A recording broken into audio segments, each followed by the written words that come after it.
Hi అండి, welcome to smart kitchen. ఈరోజు మన కిచెన్లో వంకాయ పెసరవడియాలు కాంబినేషన్లో కర్రీ అయితే చేస్తున్నానండి. ముందుగా సన్నగా తరిగిన ఆనియన్స్, పచ్చిమిర్చి, హాఫ్ కేజీ వంకాయలను కట్ చేసి తీసుకోవాలి. పెసరవడియాలు తీసుకోవాలి.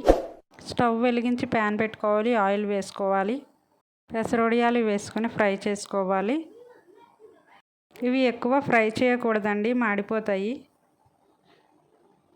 వడియాలు అయితే ఫ్రై అయిపోయాయి. బౌల్లోకి తీసుకోవాలి. కట్ చేసిన ఆనియన్స్, పచ్చిమిర్చి వేసుకోవాలి.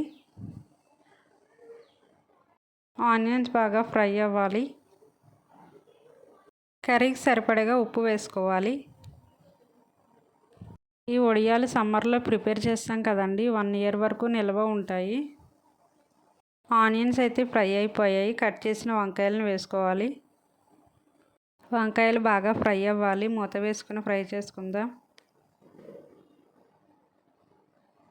ఫ్రై అయిన వంకాయలలో 1 స్పూన్ పసుపు వేసుకోవాలి. 1 స్పూన్ కారం వేసుకోవాలి.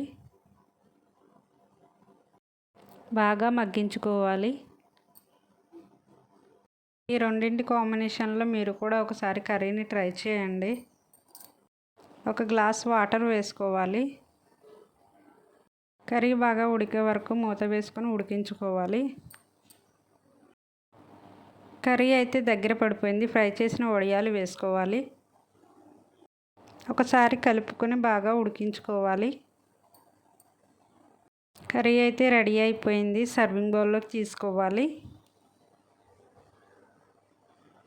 కర్రీ నచ్చితే మీరు కూడా ట్రై చేయండి. ఎలా వచ్చిందో నాకు కామెంట్ చేయండి. సబ్స్క్రైబ్ చేసుకోండి.